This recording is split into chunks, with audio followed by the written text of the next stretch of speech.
Hello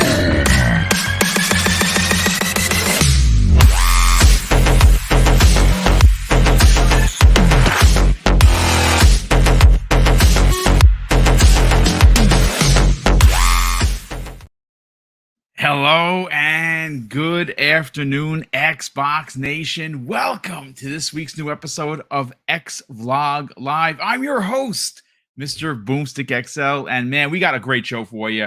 70 minutes of powerful Lina testimony. Shout out to Post Up, to Foss Patents, to Everborn Saga, to Tom Warren, out here putting post after post after post. She is being destroyed on the stand while she's being grilled by Congress. And I say it couldn't happen to a better person simply because she's a liar. And it turns out, folks, and shout out to Everborn Saga, who this morning at 7 and change, we were having a conversation, and he literally said, even before Foss Patents reported on it, that the appeal of Judge Corley's decision was simply a smokescreen. So when she was pressed during the Congress conversation that's going on literally right now, she could simply say, "I can't answer that because it's under investigation or it's going to be litigated." Complete BS. But listen, we're going to get into all of that. Now, you obviously see me here by myself. Steel Rain is or was supposed to be guesting with me. I have not heard from him. I hope everything everything at home is okay, because that's the only way that he would just not show up, because that is not his style. But listen, at the worst case scenario, you'll get me by myself for 70 minutes. We'll go over everything. If I can get one person in here, I'll try. I'll check my DM, see if somebody wants to jump in with me. But listen, we're here. I did a 90-minute stream yesterday by myself. It was amazing. Went a lot better than I originally thought it was going to go. Did almost lose the voice. But we also have video game topics to get into. Now, I know that no one likes talking government and people are just tired of it. But here's the thing, folks. There's no more important time to talk about government than this ABK deal. It is unlikely that Lina and the FTC shenanigans is going to slow this down. Judge Corley did an amazing job on litigating this case. At every turn, she destroyed every nonsense and unresearched argument of the FTC. It was detailed. I've read most of it. It's pretty damning. I would imagine that the 9th district is going to look at this. I don't even think it gets through the door. And again, I know this because of Everborn Saga. Both times for the gamers' lawsuits, they tried to go over the head of Judge Corley, and they were denied by the 9th District Court, which is what is expected to happen here. There literally is no grounds. There is literally zero grounds. I would imagine that the victory lap that Xbox gamers took the other day are going to take it again, because if everything plays out the way it plays out, one or two things are going to happen, folks. Either they're going to run out of time, and Microsoft and Activision Blizzard are expected to close not Monday, but 12:01 Saturday morning, which would be Friday night. 12 o'clock hits, 12:01. The TRO expires. They could sign the deal.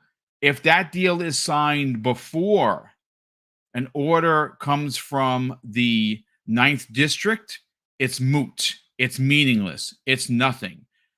Personally, I don't care which way it goes, but the way that I would like to see it go, only because I think change in leadership must happen ASAP at the FTC, and that is for this Hail Mary, this consistent lie, whatever terminology you want to use, that the 9th district just says, pump the brakes. It's not going it. We deny it.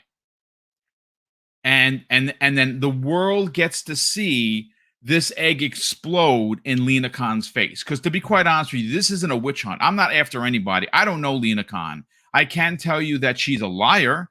I can tell you that her ideology is flawed beyond recognition. I can tell you that she is too young and unexperienced to be in that position. I don't care how many degrees you have. I don't care how many pieces of paper you have hanging on your wall behind you. That doesn't make you a smart person. And her ideology is flawed. And I'm not the only one saying that. And I know that everyone that's talking above me is well more educated than me. Everborn Saga being one of them. Foss Patents, Hogue Law is another great one. Tom Warren. I would step back and give them the pass, every one of them, because they've had some really, really powerful things to say about this Activision Blizzard King scenario, which hopefully will be over in the next 48 hours. But as you see on the screen, folks, HiFi Rush has won another award. And let me pull this up. And again, folks, please bear with me because I am solo. I'm going to try and get someone in here to kind of help me not lose my voice. Okay, so Steel Rain will be here. He's having a power issue with his PC, and it is coming alive as we speak. So he should be here momentarily. So let me pull up the joyful information. Now, John Johannes, I think you might know who he is, and if you don't, let me give you his bio. He is game designer at Tango Gameworks. He is the director of HiFi Rush, The Evil Within 2, The Assignment, and The Consequence. Now, those two last games, I don't know what they are, but I definitely know what Evil Within 2 was because I beat it multiple times. What a phenomenal experience. And of course, HiFi Rush is going to be on many people's Game of the Year watch when we get done with this year. And I know it's up against some serious competition when you look at Spider-Man and you look at Starfield and Motorsport and Tears of the Kingdom. There's a lot of competition. This year is stacked. The deck is stacked. But I want to read his announcement. He says, "We did it. HiFi Rush is the best original IP at the developer conference. I can't believe it. Thank you so much." And he took a picture of his award. But this is not the first time, folks, that this game has won awards. It's won basically everything you could possibly win, and it's coming from a studio that most people didn't even know Microsoft owns. So, Steel Rain is here. We got him. But as we get Steel Rain to get in here, what are your takes on this chat? I mean, have you played HiFi Rush? Have you had a chance to download it? I mean, I got to tell you, you're going to see on the screen. It's probably my favorite cell shaded game since Jet Set Radio. Like, that is how powerful this game was for me. Jet Set Radio obviously is legendary IP from Sega. We have a feeling, and we've heard rumors that a remake of the OG Xbox version is coming out. It might even be an Xbox exclusive. We don't know, but I mean that's that. For at least for me, if I'm making a comparison, that's a powerful comparison when you consider how legendary that IP is. But let me see what the chat is saying. Dane McBain says HiFi Rush was so good. Absolutely. And Dustin Lambert says, I don't know, Wind Waker, which is phenomenal, is the GOAT cell shaded game. I mean, I can't argue there. I mean, that really is pinnacle Nintendo. No doubt about it. Hey, Steel, what's up, brother? How you feeling? Boom, can you hear me? We can hear you just fine. Oh, goodness gracious. Glad that's working at least. Man, apparently from the storms rolling through and whatnot, Oh boy. I'm having some power issues, so I'm gonna have to address that because now my cam's not working and some Listen, other we're things happy are to have going you, on. brother. But Thank you. we're As long we're as here. you and the family okay, that's all that matters. Yeah. It seems like we're locked back in. I was over here like throwing my hands up. I was like about to throw myself out of a window. I was like, oh God, no, not when I'm supposed to be live with Boom. But yeah, glad I was able to make it in. Everything worked out as intended. And Boom, glad to chop it up with you, man. Let's get to it, bro. Appreciate you. Well, I appreciate you, brother. I definitely appreciate you. 2 weeks in a row, you're here. We're talking HiFi Rush. Like I had dropped this into your DM. John Johannes, who is Yes. director of HiFi Rush.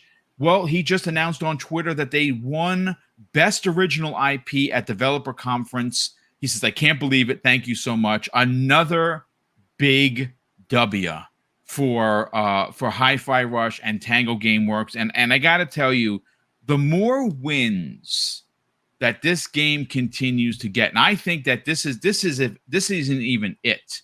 I think at the end of the year, first of all, if Jeff Keighley, which of course the Keighley's is the big one, folks, whether you like the guy or you don't, it's a big deal. Right. I don't know if there is best new IP. I don't know if that's a category. Please, someone in the chat, let me know if that's a thing. But if it is a thing, this is definitely winning that award. I mean, there is no better playing looking game than HiFi Rush. And you know what I think, Steele? One of the most important things, and you've talked about this not only on this program when you're a guest, but on your own program at Living Split Screen with Pong.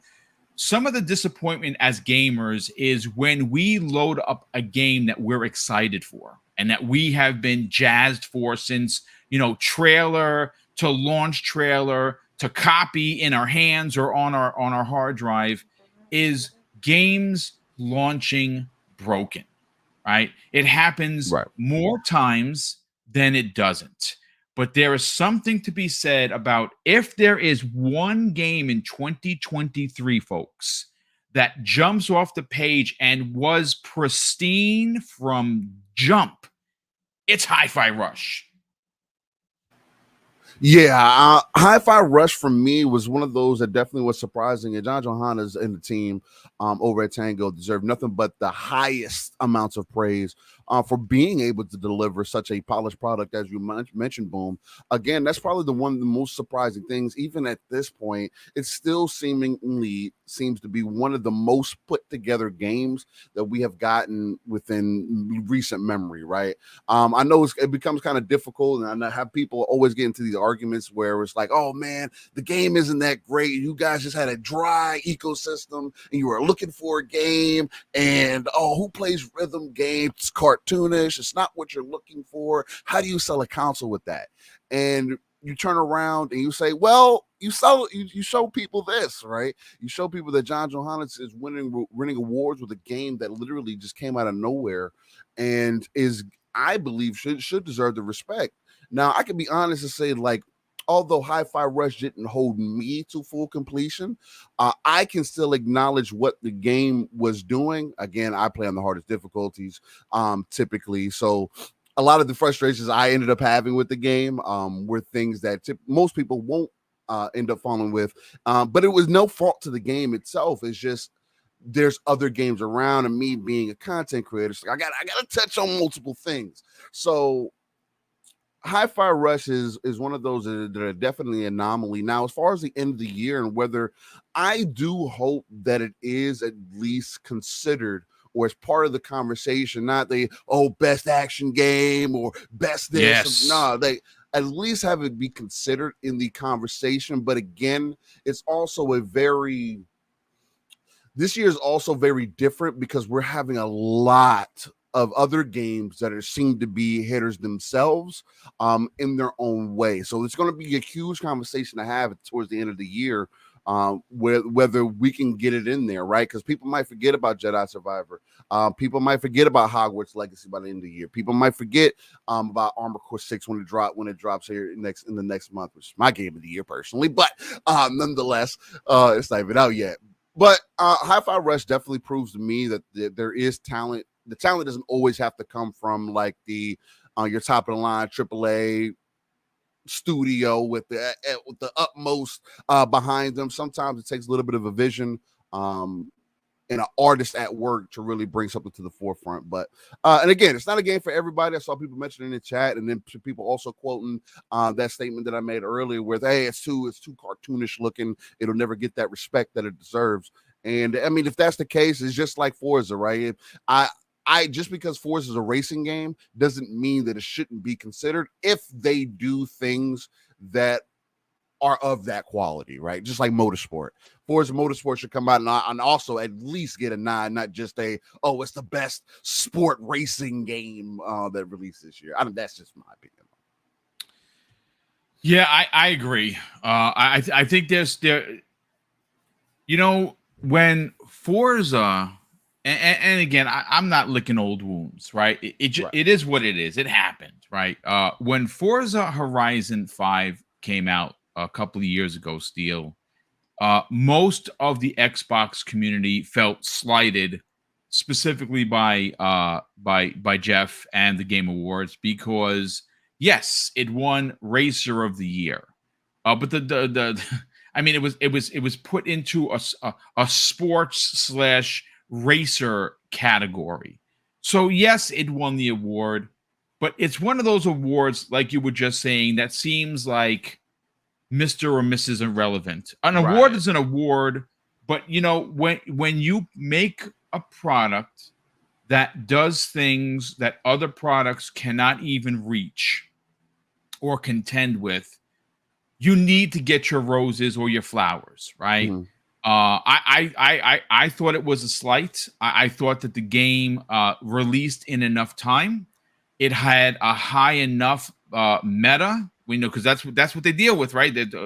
What are the people saying? It was one of the highest review games of the year, and it did not get into the Game of the Year category because it was thrown into a category that was like, oh well, you're gonna win Racer anyway, so we'll just tuck you in here with sports, and good luck with that. I'm 1,000% in agreement with you. I think that when you look at what has been done with this game that's playing for you right now. Now, again, this is my footage. It for some reason I think the hour mark it starts to slow down, which I have no idea why that happened. So I'll switch off to something else. But this game is so fresh, so new, such an untapped market when you consider rhythm games. And I think ultimately, and this is just for me, folks, I love endearing characters that you remember or that you think about when you are not playing a game. Yes. And the lead character here has a persona that's so likable. It's almost Peter Parker level likable. Like, he shouldn't be in where he is, and he's here. And I'm just like you. I am hoping that this game does get into that final 6 or whatever it is, because it would be a triumph for a studio that most people, to be honest with you, I mean, think about it, Steel. Yeah. People didn't know who Tango Gameworks were. They're like, oh, yeah, who Tango? Who owns them? Right. Microsoft owns them? No, they're from they're a Japanese studio. Get out of town. So, I mean, anything else you want to add on this before we destroy Lina Khan? Because I don't have to destroy any more than she's already being destroyed. But I do want to talk about it because I have some quotes from Florian and a few others that I want to read that it's not going well for her right now with Congress. But anything else you want to add for HiFi Rush? The only thing that I'll add on to HiFi Rush is, like, ladies and gentlemen, like, don't let anybody distract you or tell you that this game isn't worth your time. At least give it a shot. It's in Game Pass. If it's a game that you feel like it's not necessarily worth your ducats, just find out for yourself. I mean, again, you get the dollar deals back. You got too many things to take advantage of to find out whether it's for you or not. And again, even if it's not the more creative games that we have that are like this, especially from studios that we're not expecting, the same way that we weren't expecting Playground to do well with Fable for some reason. We saw from them also, it's possible for studios to put out other games that end up being pretty unique and pretty great. So I agree, I do want to second that. If someone tells you this game isn't worth your time, please put them on the pay no mind list. This game is definitely worth your time, absolutely. and it is fun. It's so much fun that I think Infinite Umbra, good friend of this of the community, I'd even say great friend of the community. I think he beat it like 6 or 7 times. Like he literally was like, if you want to talk about someone that's going in on a game, it is definitely. Definitely, he loved it, and I'm happy for it. But listen, you know what? I didn't get a chance, Steele, to have a conversation with you regarding the surprising win by Microsoft to acquire Activision Blizzard. Now, I saw you were pretty vocal on Twitter. You obviously took a victory lap, like we all did, because, like I said, at the end of the day, you're a family man. You understand that, entertainment, if needed, had to be put to the side because obviously, lights and power and phone bills and shopping and mortgages, those all have to be paid. And at every turn, since the inception of Xbox Game Pass in 2017, more specifically the summer of 2017, we as consumers have been bathing in games. And this year is another fine example of Microsoft not only doubling down on bringing some powerful first-party stuff. Now, one, of course, didn't hit with Redfall, and that your mileage may vary on that, and that's completely fine. I quite enjoyed my 53 hours, but I'm not simping for the game. The game was broken. There's no doubt about it, but I had fun. HiFi Rush is another magnificent example of your dollars being spent correctly. At the end of the year, we are going to have a life stealer and I know you're going to just get lost in Starfield. I know I'm going to, if I wish it was multiplayer, I'd have to go after Pong and potentially kill him because he's going to be a pirate. I mean, sorry, Pong, I love you, brother. But and of course, Motorsport. But they doubled down with third-party stuff. Wulong was in there. That was a big one. Listen, I can go on for an hour with the list of games that are in there. They're currently dropping in there right now. But the ABK deal, and it's done, folks. Listen, don't get yourself all in a panic. It's safe to say that Judge Corley did her due diligence. She ruled on this case based on evidence and the lack of evidence and testimony from the FTC's own witnesses, right? They're appealing, but the appeal is a bit of a smokescreen, so Lina Khan can simply not get destroyed even more than she has been. She can simply say, well, we can't really talk about the ABK case because we filed for an appeal. And that has been her, according to Florian Muller, her answer almost the entire time. Every single time that Activision Blizzard King comes up, she pleads that, well, we can't. It's in the litigation. We filed an appeal. We can't answer. I can't answer that. And again, many people in the community are calling that this was a complete smokescreen. It is going to go to the 9th District Circuit, and it's probably not even going to get in and looked at because it's complete nonsense. Everyone knows it's nonsense. But what was, I mean, I don't want to put words in your mouth. Did you feel that Microsoft had a shot at this based on what we saw in those 5 days during the hearing?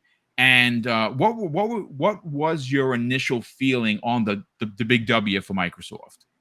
All right, Boom. So you already know I definitely have to come from the ECP. That's that educated consumer perspective. Because again, we're not lawyers. None of that. I can only use professional experience, my gaming experience, my consumer, what I would expect and what I would assume. So for me, as far as the W for Microsoft itself, and again, the FTC is still fighting against that. Microsoft putting out more information, like the FTC saying that the victims are for foreclosure are Sony, Google, and Amazon, not normal people, huh? Right, not the consumers. Yeah, exactly. And they were trying to make it seem like that those were the consumers, and it's like, okay, so you guys are continuously still trying to paint things in a certain direction to try to make your point across. And again, it just feels like they're at this point, at least. And again, things could go crazy. There could be a ball that comes out of left field. If somebody catches an interception and runs it back. But at this point, even from the very beginning, if this for whatever reason gets an okay for it to be opened back up and get looked at and get blocked, and this goes into this whole rigmarole for another 2 years or another 9 months or whichever the case, I think that really kind of demonstrates how messed up that our governing system may be, or governing bodies may be. Because again, I heard Everborn and y'all talk about it last night, and he brought up some good points as far as them seemingly still at this point, even towards the end when all feels lost, you still want to try to change law in court when you should not even have the type of power that you're trying to stretch out and look for or ask about.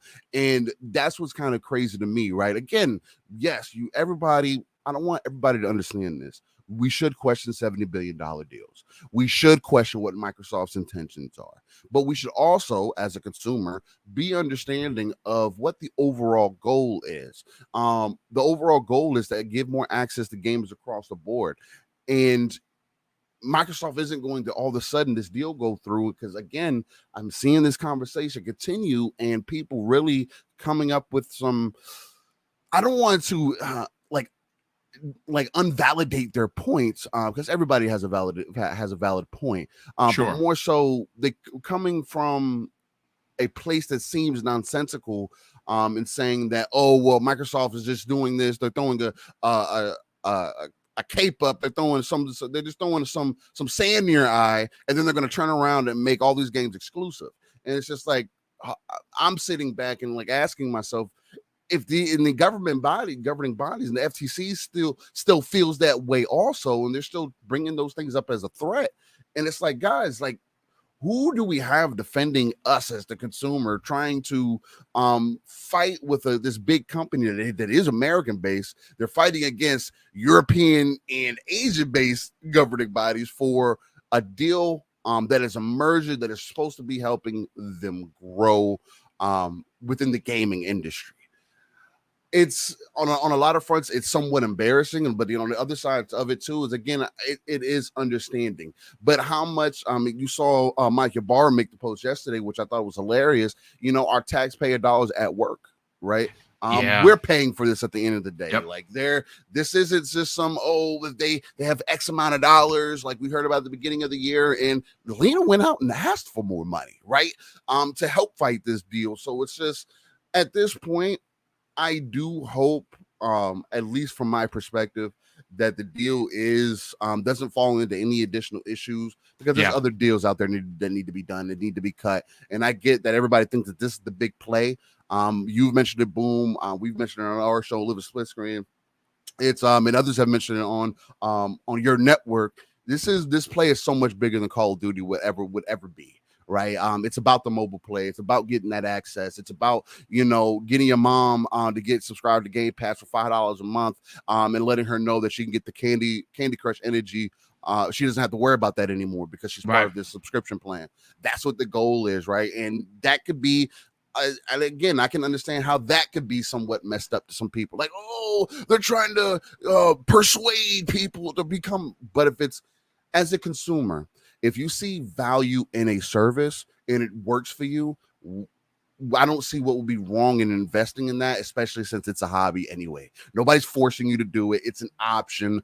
And I don't think that MS has anything inherently evil that they have planned with this, outside of, if you want to take the conversation a little bit deeper, information, which there's a lot of fights to be had on that forefront. But to keep everything gaming, I do think, gaming in between FTC and Microsoft and whatnot, I think this entire situation is hilarious. I think it does expose some weaknesses in how things are looked at as far as our own governing bodies, and that gets other people to kind of turn around and laugh at us, right? They're like, "Oh wow, look at those guys kind of dealing with that." But I guess it just depends on what your angle is, right? Yeah, I mean, look, at the end of the day, Steele, there are a couple of things that have come out of today's Congress hearing. We have learned Congress is cutting the FTC's budget by 25%. That is well earned. It's unfortunate that she has seemingly wasted millions upon millions of dollars of taxpayer money on a lawsuit that she knew was wrong, and based on an ideology that is classroom based. That I mean, again, this is not someone that was in government prior to this. She is coming from the classroom. She was a professor, and her thesis, like I talked about the other day, was based on Amazon's prices being too low. So this is where we run into this problem about not putting the consumer first. And during the entire hearing that transpired 2 weeks ago, never once were we a part of that conversation. And I say we as consumers. Right. I don't care where you play, but we're all consumers. And whether you game on all 3 or all 4 consoles or even all 5, you game on mobile, you game on Switch, you game on PC and PlayStation and Xbox. I do all of them. I don't game as much on PC. Every now and again, I'll dabble with something on the desktop, but for the most part, it's definitely the 4. I mean, I'm a mobile gamer. I play Marvel Snap every day. I love it. It's one of my favorite games. But when you have an ideology that seemingly is to protect the market leader, which it is apparent, and the judge Judge Corley made numerous points, finite points, if you will, in her findings that they were, okay, you said it in the beginning. If you look at what their complaint was, they were concerned for Sony Interactive Entertainment, they were concerned for Google, and they were concerned for Amazon. Yeah. Now, hold on just a second, folks. Are we serious? Like, how come the consumer wasn't at the first thing of that list? But no, mega corporations as big as Microsoft were at the forefront of their concerns. I think that is incredibly wrong. And you know what? At the end of the day, this is why she's being destroyed as we speak by Congress. I'm gonna pull up some of Florian's tweets. Just give me a second to get over to Florian and read some of this, because what he had to say was pretty interesting. Now, okay, so before we do that, let me get to something I sent you, Steele. And see, this to me it's a damning statement, and it kind of does paint a picture of who Lina Khan really is, right? We know she's a left-winger. We know she's a progressive. We know that her ideology is based on classroom theatrics. But this is where I think the jumping off point probably should be at least a starting point. Now, this is thanks to Idle Sloth, who put this out there. And again, he's not the only one to tweet. This is coming in from a lot of people. He posted this, Steele. Lina Khan's license to practice law, P.S. by the way, folks, is listed as delinquent, which means she has failed to file her binal registrations, and it means that she has not been paying her bar dues, completing her continuing legal education, and maintaining her law license. Like, are we freaking kidding me? Right? Like, this is the person that's head of the FTC. This is also the person that ran the Republicans right off the board both of them resigned, one of which resigned in such a damning way that she's currently being investigated for abuse of power.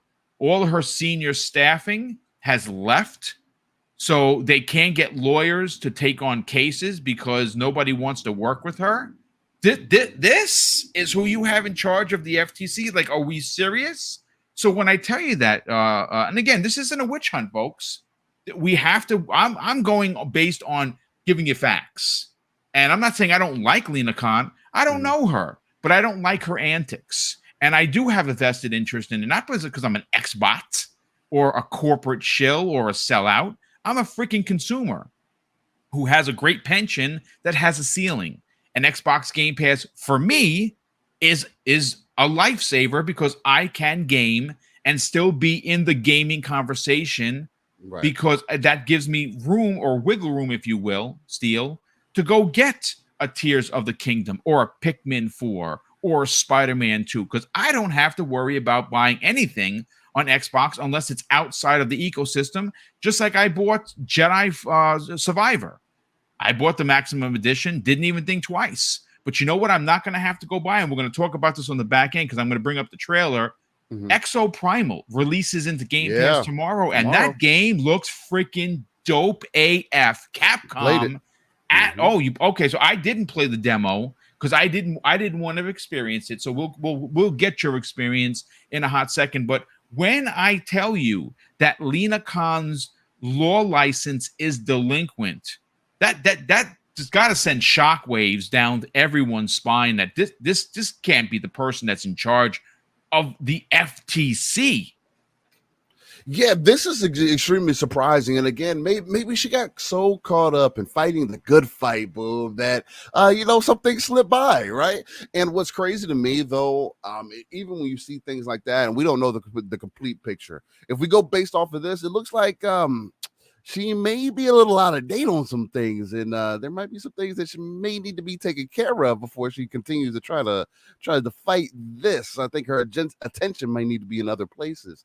But again, maybe this is a good example of why she's had such difficulty with the numerous cases that she's had at this point. I believe like every case that she has on file under name has not gone well.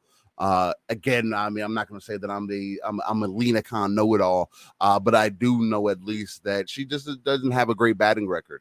And in the position that she's in, right, you would feel as though, or you would think that someone would be more understanding, or maybe what she's doing is she's getting them the cloud, right? Boom. Maybe that's what it is. She's doing all these things. She ignored, her due dates and whatnot because it helped drum up some news. Maybe that's what it is. I don't know. It's like I'm having to start reaching to my bag of tricks to find out, and trying to gather my thoughts onto what could be possible on. Again, when you want to make an attack on big tech, you definitely, when I said exactly what I said from the very beginning. $70 billion deal deserves to be questioned. Microsoft deserves to be questioned. 1,000%. But if you're going to question them, you need to question these big guys with things that make sense. Again, Hoglaw brought up an excellent point in the very beginning when this all was going down. Check out his content if you haven't. His main point, and this was the same thing that I was thinking at the time when they first mentioned, oh, we need to make a play for Call of Duty for PlayStation, was why didn't you attack the whole cloud play?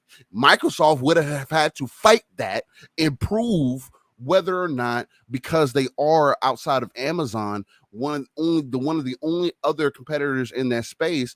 Really, Amazon and Microsoft will be a duopoly in this aspect, as far as we know, as far as successful cloud servers and whatnot, with AWS and also I can't give. Oh, you said Google? It's gone. No, from Microsoft's. Okay. Azure. Thank you. Sure. Way out of left field. My fault. Anyway, but with those aspects of it, that would have been more of an interesting conversation and a fight that I would have wanted to see, because I am interested in what Microsoft's overall goal is for this, right? Outside of gaming, what else are you trying to put this in? Is this a fight for information like we think that it is? Or are you trying to get back into the mobile phone market? What other ways are you trying to implement the cloud that we haven't thought of? That those things would have came out in court, we had to have conversations about, and we would have been talking about those things versus, is it a problem if Call of Duty goes exclusive? Yeah, sure, but Microsoft never said it was going exclusive. Oh, well, is it a problem that PlayStation doesn't have a 10-year deal with PlayStation, with Call of Duty? Yeah, I mean, yeah, that's a problem, but Microsoft already said we'll cut a 10-year deal. So what are we arguing about? Oh, well, but now the cloud. Well, the cloud in the gaming market is in its infancy and has no proof to be of any competition. And I thought you were able to come back later on if you found an issue in anything we talked about today. And if I didn't uphold my word, i.e. Microsoft, that you would be able to bring them back to court and say, hey, Microsoft, I thought you said you were going to do A, B, and C things. You did D, E, and F. And how about that cloud thing that you were talking about? You seem to be really monopolizing that now. Let's get that back under wraps. All these things have the ability to go back to, but with the way that they're going about it right now, if they get denied for this appeal, there is no coming back. You are not talking about this done. any longer. Yeah, it's done. Yeah. So that's the interesting aspect for me. Again, that's me. I'm the consumer though. So what do I know? But it's funny as a consumer where you can point out deficiencies in your own governing body strategy and other governing body strategy as far as them trying to handle this big deal. But I don't. What do I know? No, I mean, listen, we're consumers. We're consumers first. Sure, we have our opinions as podcasters and content creators, and we're heavily invested in this. We have been for the last 20 months. Everyone has had an opinion on it. And again, I'm not devaluing anyone's opinion. Hey, have an opinion. They're like a-holes. Everyone has one, and some of them stink. Sorry, that's just the way it is. And you can see who is being a troll. You can certainly see who is being the Earth Defense Force for Jim Ryan and company.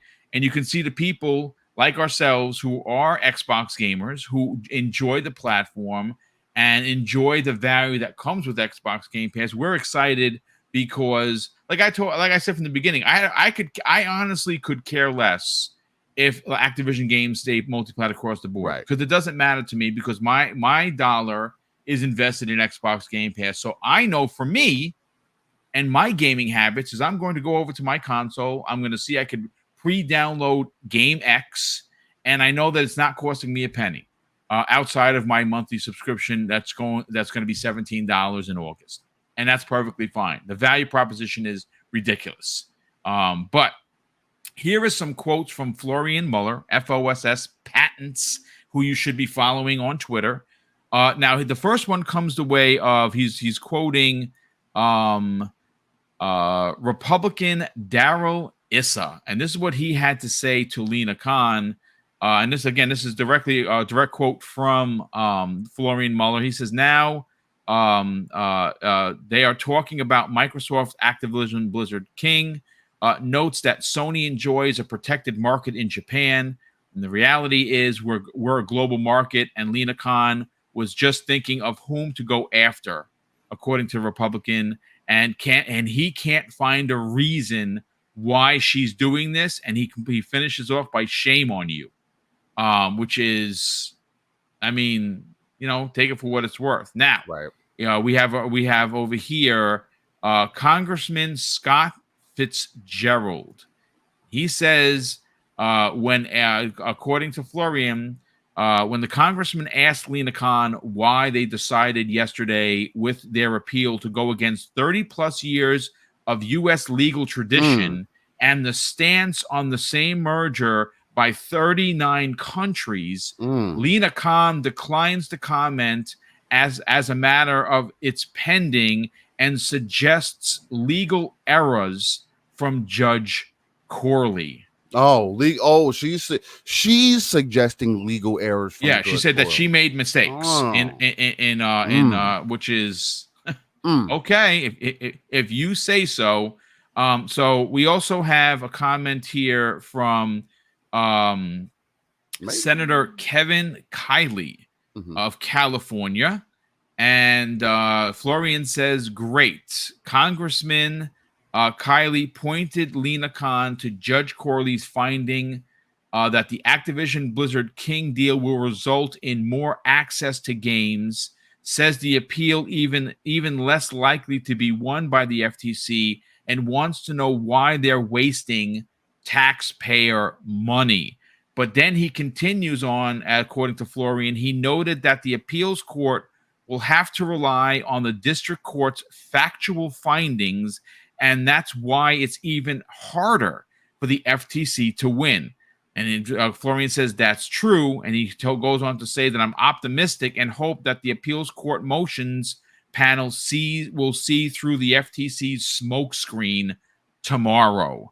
I mean, a lot to break down before we get into Exo Primal, but again, nothing here is like a witch hunt for Lina Khan. Well, everything that I just read to you folks is actual facts, and a lot of it is evidence-based facts. I don't know how you can go against the evidence. So any thoughts on to what some of these congressmen had to say to Lina Khan?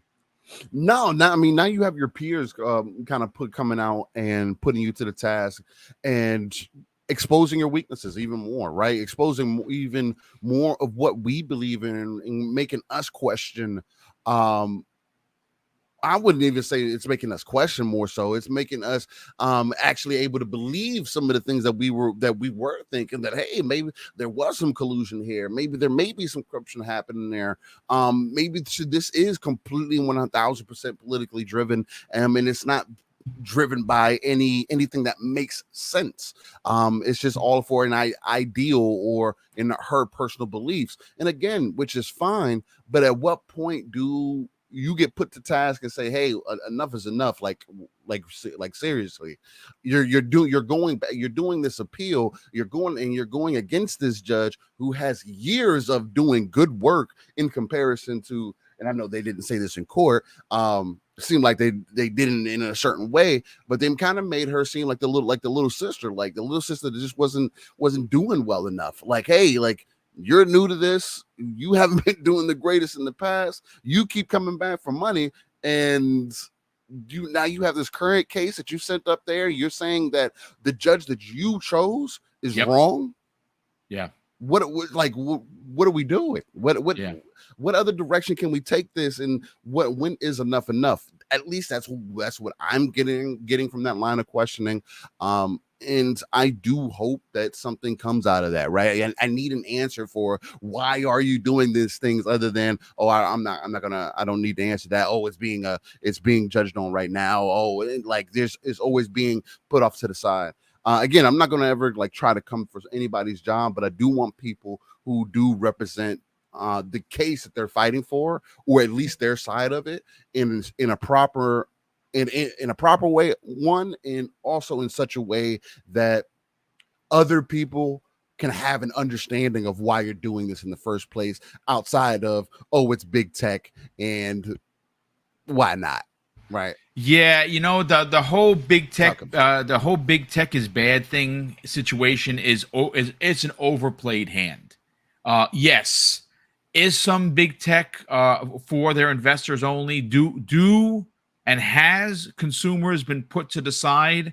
And yes, has that happened? Yes. Does there need to be litigation and a watchful eye to make sure that we don't get stepped upon? 1,000%. No one is even considering that. But the bottom line is, this deal is ultimately not just good for gamers, it's great for gamers, and even more so, it's even greater for competition, because what this ultimately is going to do, and I'm not trying to be some sort of a simp for Sony.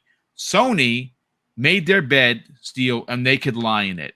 Now, if they decide to be complacent because they had such a dominant lead and Microsoft just kept, fumbling and bumbling, well, you know what? Maybe you weren't reading the room.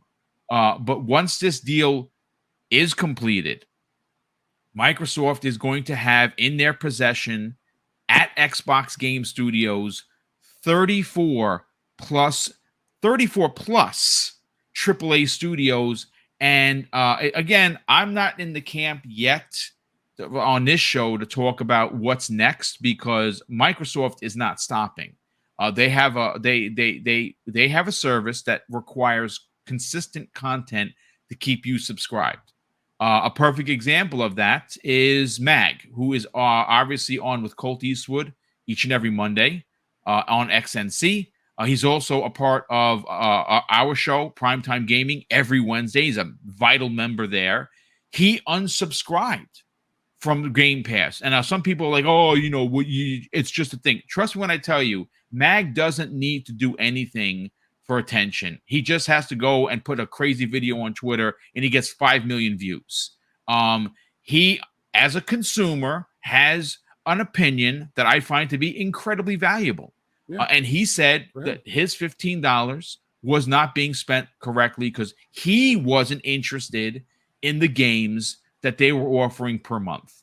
And he's entitled to that opinion. Now, I disagree with him 1,000%, but we are two different gamers. So when you look at this deal getting done and how many studios still are going to be making games for this and how many games that are being made outside of these 34 studios that are marketed deals that we don't even know are happening, you're going to be eating pretty well. And when I know no one wants to see any prices raised, and I'm not defending it, but your $17 a month, which will start in August, will certainly be well worth its weight in gold. Again, that is just my personal opinion. But still, I want to talk about Exo Primal because let's do it. If there's one thing that we can all agree, folks, is Capcom has been hitting switches since Resident Evil 7. Yeah. Like, it has been on the stride. I mean, again, we're going to get to it. I got to catch up. We have 11 super chats. Let me read those out. First of all, Crazy Legs G14 drops a very generous £5 super chat and says, hey, Boom and panel, congrats again on 13K. Yes, that's right. Last night, live on the air, thanks to many people in the chat. We had over 800 people there. It was amazing. I put my heartstrings out there, and people, they were kind enough to play them. And we did cross 13,000 subscribers on YouTube. We are currently at 1313. Hey. Not the Star Wars game, but at least we are, because sometimes you hit like a mark, and then a couple of people are like, yeah, I want F that guy, and they unsub, and you're like back at 12,998 or something. That didn't happen, so I'm very happy to say that we're 1313, which is great. That's so so thank you so much for that, brother. Certainly appreciate it. Sith Lord, and he says this after dropping a very generous $2 super chat. Do you smell that? Lina Khan is getting roasted. Indeed, she was.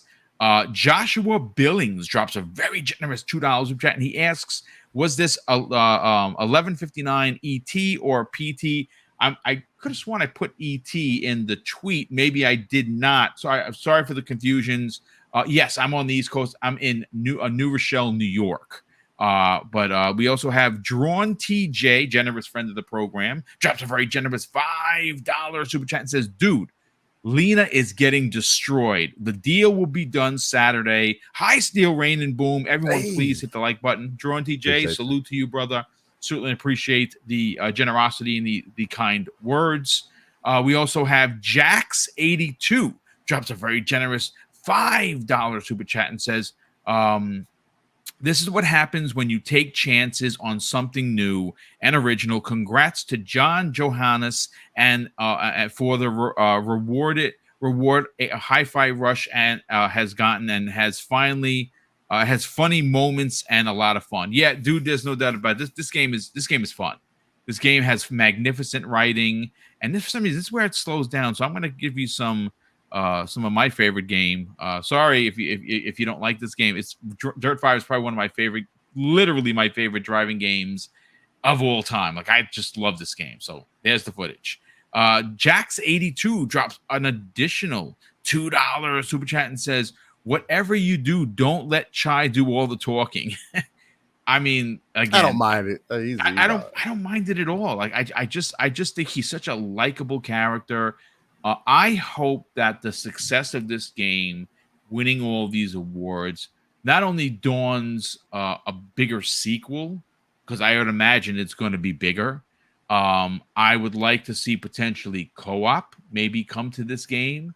It would be pretty dope if they could make this 4-player co-op at some point. I mean, really expand on the world of this game.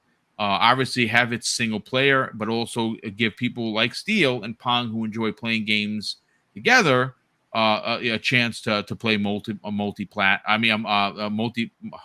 Multiplayer. Multiplayer. Thank you, sir. Gotcha. And I'm hoping that this finds its way, because I mean, it just screams, "Please make me an anime," right? Like, who are you serious? Like, this game just screams, "You gotta make this an anime." Hopefully, that comes true as well, because that would be pretty dope. Highlander 001, generous friend of the program. Highlander, what's up, brother? How you feeling? He drops a very generous $5. Who says, Khan, not having a law license is not an issue. Hell, you don't even need to go to law school to be a federal judge, including a Supreme Court justice. Are you serious? See, this is I did not know. I mean, I'm not going to know that either. But a lot of those things, it's like, but these are things that you shouldn't say. Oh, well, you don't need to have these things for people that are trying to decide what's good for you as a consumer. 1,000%. Yep, 1,000%. I couldn't have said it any better myself. That's how are you going to tell me how to live if you don't even have a license to do so? 1,000%. That's well said. Chris R drops a very generous $5 from Jettins. He says, I'm left wing and completely think Lina Khan is in the wrong. A Biden judge shot her down as well, so she has no case. She never did. And that's why I think that this, when the appeal, because Florian just posted, it has a docket number, so they're probably going to get it tomorrow. Tomorrow will be the day where they dismiss it, because from what Florian has said, from what Everborn has said, from what several people in the community said, this appeal was more of a smokescreen so she could deflect questions from Congress, as opposed to her actually getting the 3 judges, which 2 are Republican and 1 is Democrat, to agree that Judge Corley made egregious mistakes in her findings, which, if you read them, and I read them, and I talked about it with Everborn, and we talked about it last night, she didn't make any errors. She was very factual. As a matter of fact, she even went on to say, and I'm going to paraphrase here because I don't have it in front of me, but she went on to say that she literally could have kept going on the mistakes that the FTC made, but she didn't have to because there were already too many of them. And that's in the court documents, folks. So that goes to tell you that this whole FTC case was a farce. Dreadpool drops a very generous $2 super chat and says, YouTube says 13K. What is the official count? 1313, brother. That's right. Finally, we got there. The goal, 15K by the end of the year. Can we get there? I hope so. That would be pretty amazing. We also have Jordan TJ drops an additional $5 super chat and says, Nacon showed Test Drive Unlimited Solar Crown. I know you've been waiting for that, TJ. Yesterday, and it looks good as Forza Horizon 5, and they showed alpha footage. Forza has competition. Hey, listen, the more competition, the better. Maybe we can get that into Game Pass. That would be pretty dope as well. Highlander 001 drops a very generous $5 super chat and says the FTC will get a 25% budget decrease after they asked for a 33% budget increase at today's questioning of Khan. Neither party defended Khan or FTC. Yeah, that's, I mean, I don't know, man. I mean, remember, she is potentially, we talked about this last night and during that 90-minute stream that I did solo, she is withholding documents. Yes. And she could very well be, and I learned this thanks to Hargeet Chani, who said that not only is this a serious charge, and the charge is contempt of Congress, there is no trial. If you get charged with contempt of Congress, you go directly to jail. Yeah, I don't think well, she's withholding documents, and she refuses to give them. I don't know if she's changed her tune. We will soon find out. Stitch 6669 dropped a very generous $5 super chat and says, "Boom, did you see that Jim refused a marketing deal that passed 2024 to help with the merger?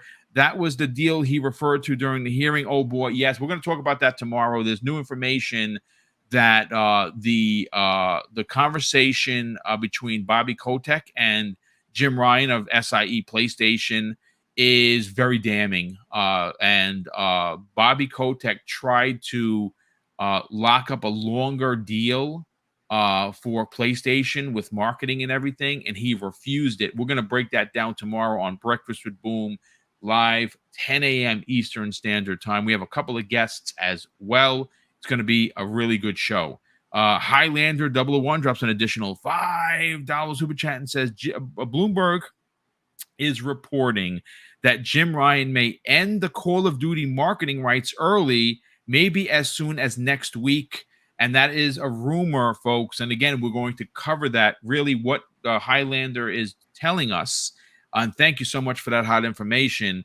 Is according to people within the Jim Ryan circle, he doesn't like the idea that a game on PlayStation is as important to PlayStation as Call of Duty is going to have an Xbox stink to it, meaning that people are going to think of Call of Duty and they're not going to think PlayStation, they're going to think Xbox, and they are paying a significant amount of money to have the marketing.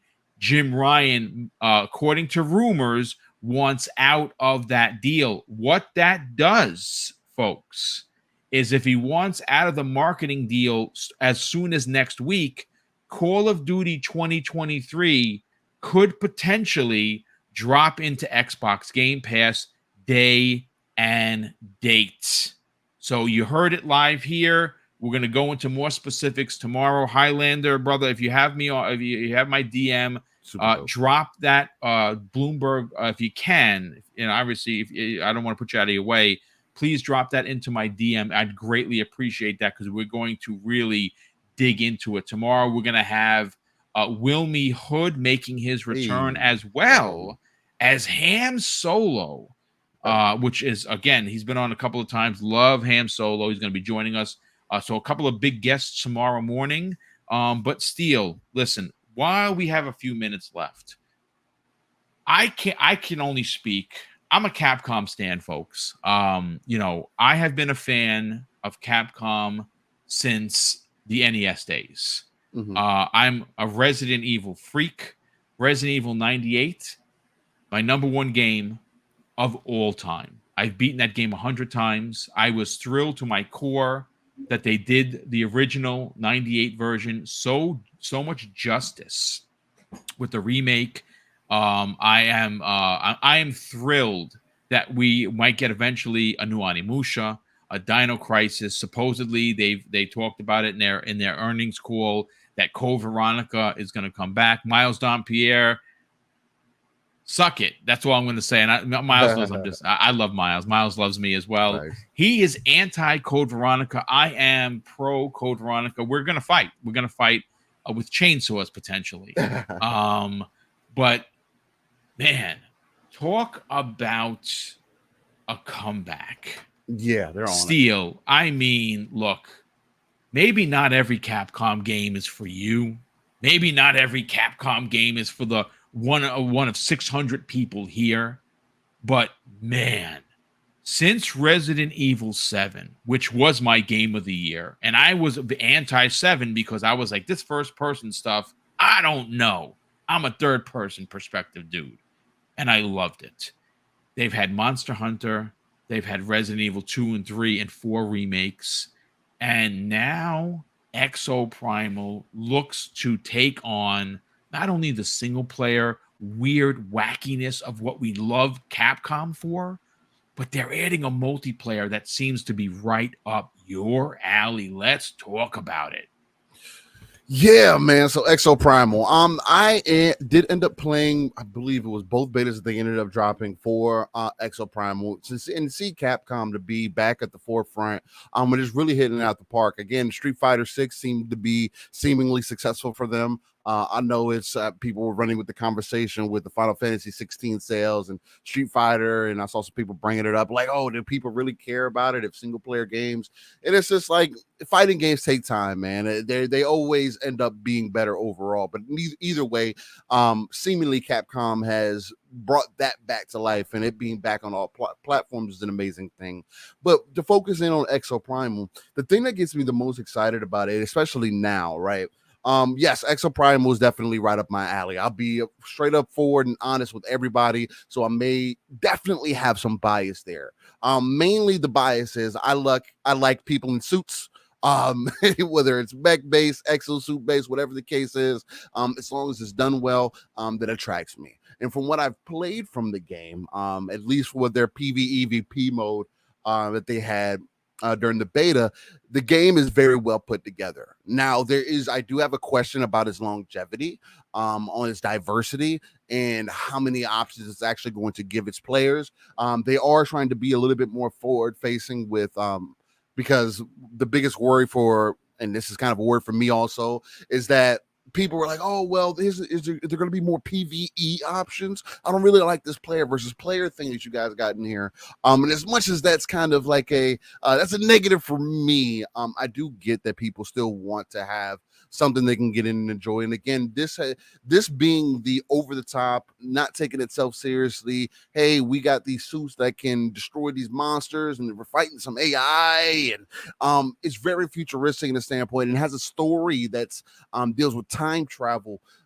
It just seems extremely interesting, unique, and it's a brand new IP for Capcom. The other thing too that gets me excited about this is their most recent kind of breakdown that they've done for the game.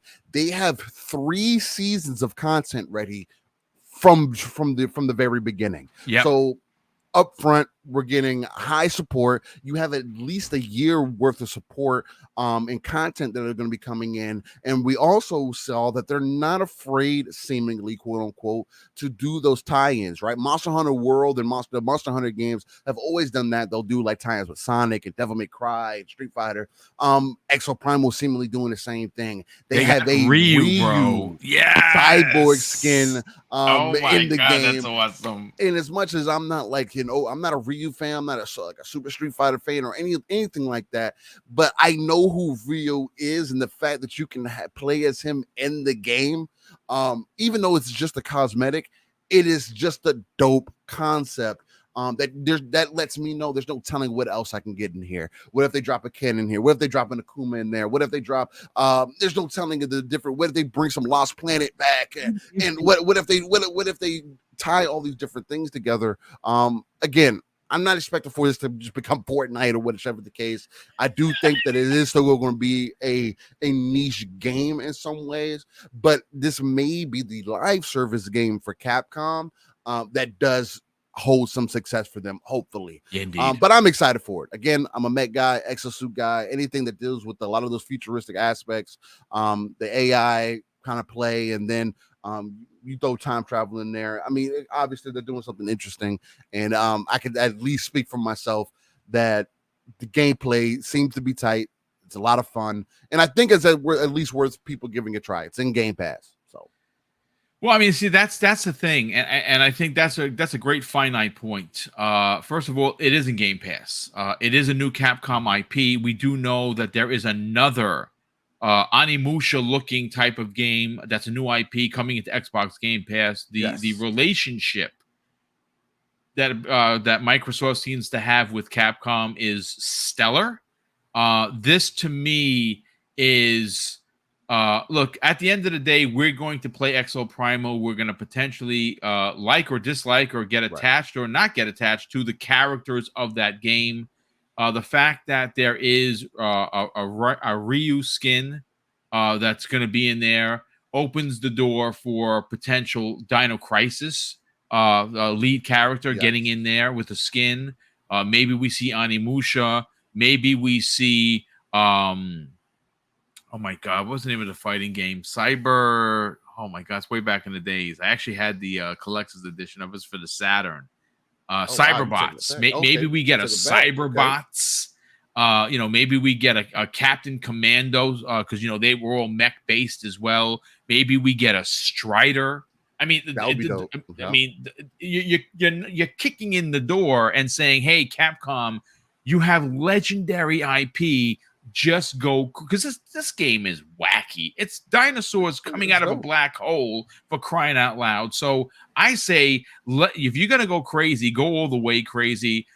Tomorrow morning, this is going to be available, or maybe it's midnight. I'm not Probably gonna sure. be midnight tonight. Yeah, I'm I thinking. have it already preloaded. I'm gonna be honest with you, folks. Tomorrow morning, you might get some footage because I think the old man is gonna attempt to stay up past his bedtime and not only record some footage but play this game because I'm like I said, I'm a Capcom stan, folks.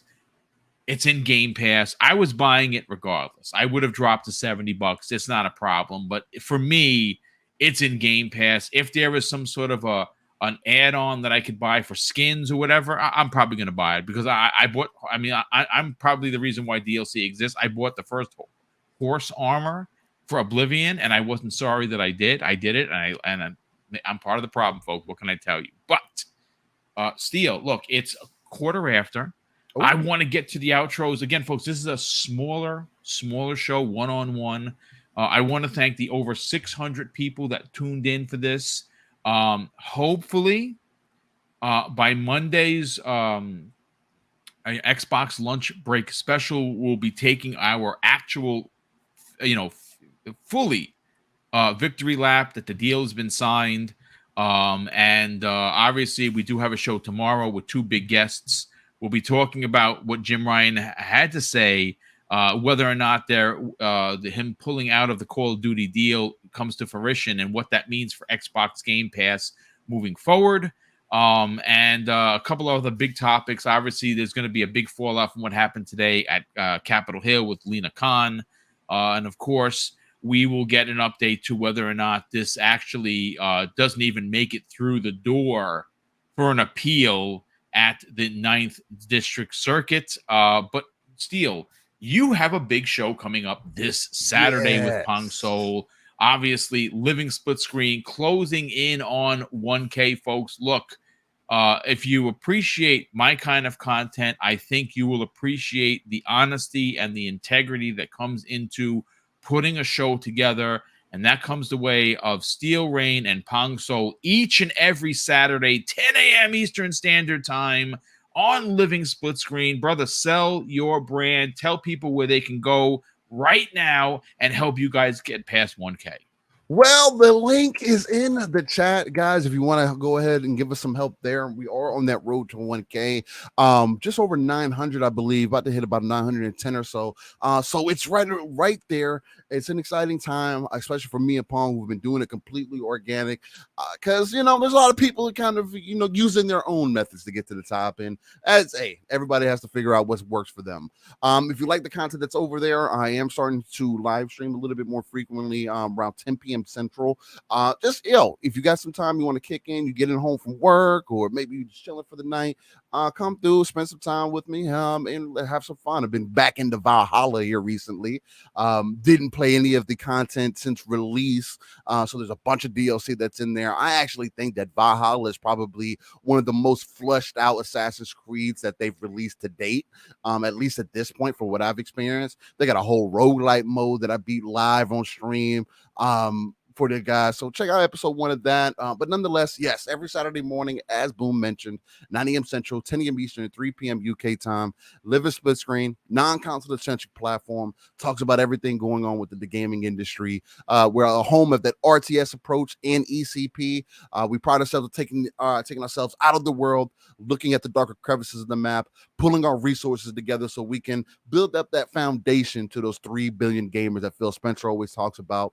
And nonetheless, Boom, I want to thank you for having me on. Sorry for the late and kind of step into the building. My key got jammed, and now I got to figure out what's going on with some of these electronics here. But nonetheless, Glad I was able to be here. We had an amazing conversation, and I'm always forever grateful to be here and sharing a spot with you, Boom. So I appreciate Well, it. it's honestly, it's an honor to work with you as many times as we have, and obviously we want to see you continue to grow with Pong Solo, guys. You guys put on a long, good show that comes at it from a third person perspective, Right. an RTS perspective at times, sometimes even in a first person perspective, but it's always honest. It's always fun. It's always engaging conversation. And you guys deserve to hit the 1K because, like I said, I've been a fan for a very long time, which is why I enjoy having you on this show and many of the other shows that you have guested on as well. But ladies and gentlemen, that is going to do it for this week's new episode of X Vlog Live. Again, I'm your host, Mr. BoomStick XL. This is Double Barrel Gaming, which is now at 13K. Thank you so much, community. And of course, I want to say a big thank you to another huge amount of super chats. We cannot thank you enough for the generosity. And obviously, we are going to put that money back into this community with 4 massive giveaways towards the end of the year, one of which includes 15 copies of Stalker 2 being bought at full price to give away. And that's our way, our mom and pop small business way of helping a smaller studio make sure that they not only sell copies, but they get their 70% cut from Xbox and Microsoft. And again, we're not being funded by Xbox. This is solely based on super chats and channel memberships that we collect throughout each one of these shows. So Google takes their 30%. We get them at the end of the month, and we tuck those away so we could do these big giveaways.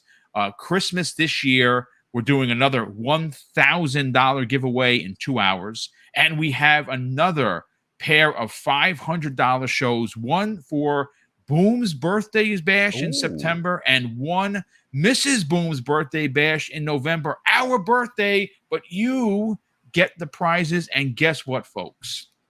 We're one of the only shows that do this. If you are outside of the Americas and you get picked, if the picker picks you and you're in the chat, even if you are on the other side of the pond, we will get you your winnings, even if the denomination is more valued in your country. We pay all transfer fees as well. And the only caveat is that it must be done through PayPal, no other money apps, no other personal transfers, because it protects Mrs. Boom and I from getting scammed and potentially losing some big bucks. So even if you are outside of America and you win, you win. And we're one of the few shows to do that. We're proud to do that because if you support us, no matter where you are in the world, we want to make sure that we support you. So again, thank you so much for all of the support. And I'm going to close out the show with something that's important to me, folks. Hopefully one day it'll be important to you. And that's something that my dad taught us when we were kids. And he would say, Craig, treat others how you want to be treated. And also, it doesn't cost anything to be nice. You live by those rules, Craig. I can guarantee you're going to have an awesome day. So take care, everyone. We'll see you next week on the newest episode of X Vlog Live.